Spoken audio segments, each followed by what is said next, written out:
taking a little pause in the reading here to show you the artwork from Arkham Woods. And they've already mentioned trick-or-treating in it. And even though I own a physical copy, I was like, nah, I'll buy it on Audible for $7 and listen to it. I was like...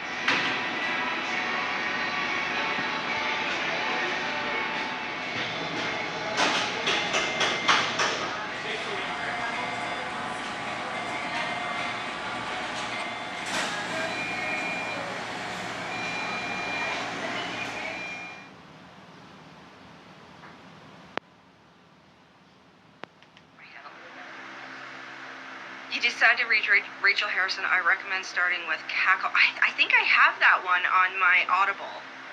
I've heard so much about it. It's the ultimate cozy and witchy vibes. I'm gonna have to the body of our low estate, that it may be like unto his glorious body, according to the mighty working, whereby he is able to subdue all things.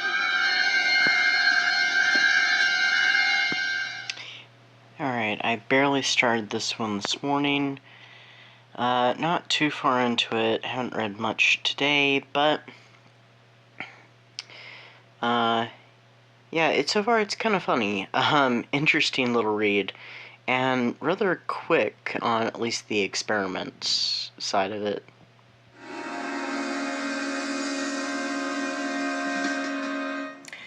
I wasn't really going to do an update yet, but I feel like I need to because I just finished watching Spine Tingler. I'm pointing at the TV, by the way. The William Castle story. Because I was looking for some William Castle movies, actually, and this documentary popped up. I've only seen like a handful of William Castle movies, but I'm just really feeling like it. But I've heard about a couple of them that I haven't seen, and I'm just really kind of have a hankering for William Castle movies. And I saw this documentary, and I'm like, oh, cool. I have to say, absolutely loved it. Fantastic documentary, and he's such an interesting guy, and sounds like such a great guy, too. But there's this one thing they did.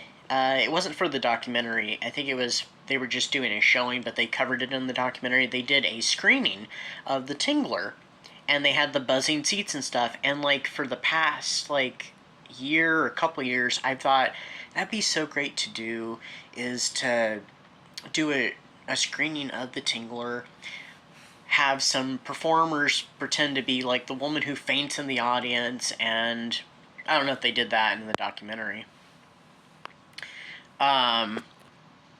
But have some people play nurses, have the buzzer in the seats and stuff, and just basically recreate that whole thing, and that'd be just really cool. But apparently they did something at least similar to that. They had the buzzing seats and stuff, but yeah, that'd be really cool. And it was such a great documentary, and it actually does fill a prompt, because I started watching, I'm like, does this fill a prompt, by the way? And yes, it's the Truth or Scare one, so it's just like, oh, cool. So yeah, I really enjoyed the documentary. If you get a chance to check it out, please do. Okay, I think it's time for an update. So, as you saw at the very end, well, the very beginning of this vlog, which would be the end of week 1, really, but start of this vlog, I finished Buffy Halloween Reign. I really enjoyed it. I like how it captured the characters and stuff. I'm not going to talk really anything about it because I talk about it in my September wrap-up where I do a little review on it, so check that video out.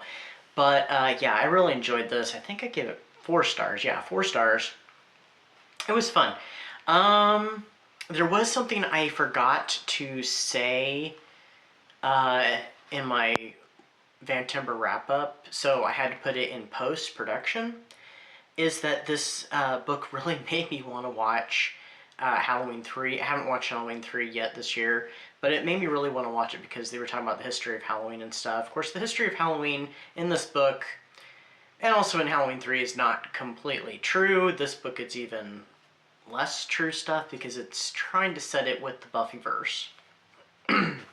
But it just gave me that feel of when Mr.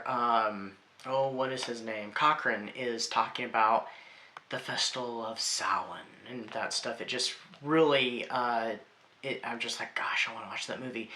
So I might. I'm not sure yet. We'll see what happens. Then on, what was it? Was it on Saturday I started it? I think it was. Yeah, Saturday and then Sunday. At least I think that's how it was. Yeah, I'm pretty sure. I started and finished my manga read for, I forget what the prompt is called off the top of my head, but it is Arkham Woods by Christopher Rowley, or Raleigh, I'm not sure how I pronounce it. It's a Lovecraftian style manga because it's American made and written. But it was a fun one. I didn't love it though. It's about a girl named Kirsty who, she and her mom moved from LA to Arkham Woods. They've inherited this house. Her mom's an artist and she is suffering from failing eyesight. She's going blind. And they can't afford the operation, so she's gonna try and sell this house she's inherited from her great uncle, and also hopefully sell some of her art too, so they can get the operation. And Kirsty's hoping to move back to LA. And her, Kirsty, and her new boyfriend, they explore the house and they discover some interesting little secrets. They find these bones that are not entirely human. They stumble upon this, they invite some friends over and stuff to get advice and, you know, try and figure out what this stuff is. And they stumble upon this stone puzzle on the floor of the basement, and it just causes all kinds of chaos to happen. Like I said, it's very Lovecraftian. It picks up off the Cthulhu mythos, and yeah, so it was a fun read. It wasn't perfect though, so I gave it like 3 stars. It was worth checking out. Alright, and then I started on Sunday this one, and I have not gotten as far as I would like to be, but on the flip side of that, I don't want to rush everything because there's other things I want to do. So I don't just want to read. I want to, you know, do crafting, which I've done. I want to watch movies, do other activities, you know, that kind of stuff. So I want to just thoroughly enjoy the spooky season. So I'm about a third of the way through Angelica Frankenstein Makes Her Match by Sally Thorne. And it's a fun read. It's actually quite amusing. So Angelica is the younger sister of Victor Frankenstein, and they are now orphaned, and he's been raising her. And so she's a young woman. She's in her, I think, mid-20s. And Victor is expecting his fiancée, Elizabeth, to come soon to the house. It's been set in England instead of in Geneva, so I thought that was interesting.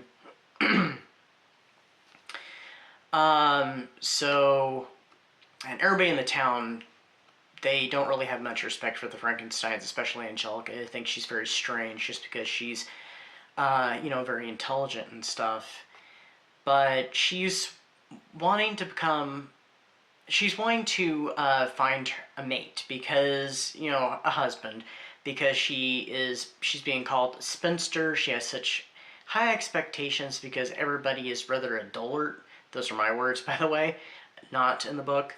So she is helping her brother Victor, you know, make people, you know, through the stitching together bodies and bringing them to life.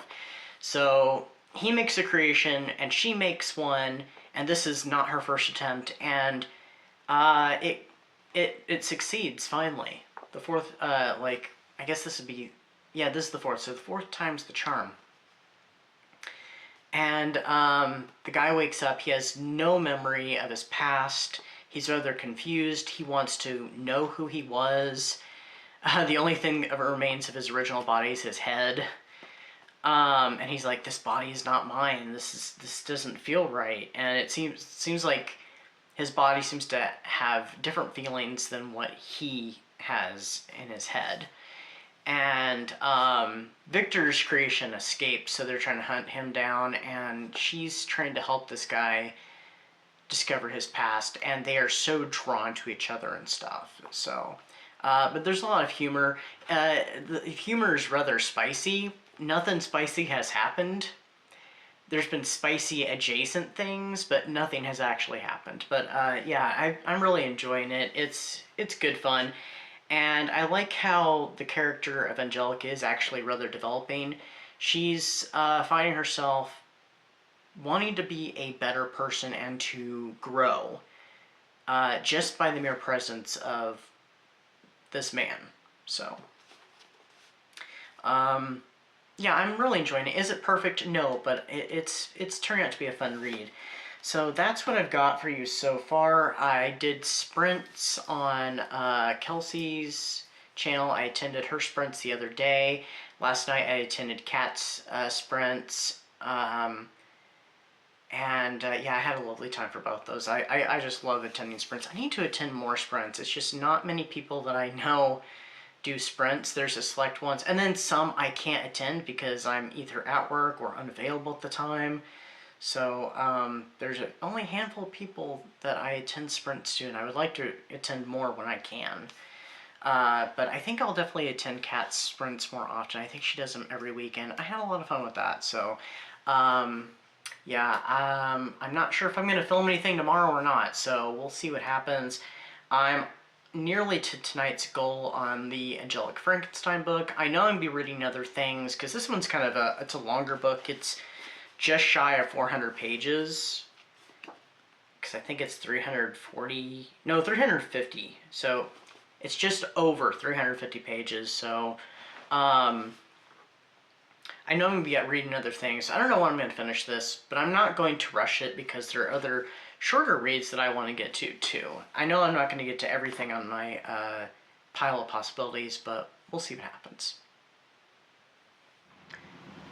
Haxon, or is it Hexen? I'm not sure. We're going to close out this vlog with this. Oh, well, I'll also have an update of my bingo boards, but yeah, we're gonna pretty much close out this week's vlog with this one. So, never seen it, but I've heard about it.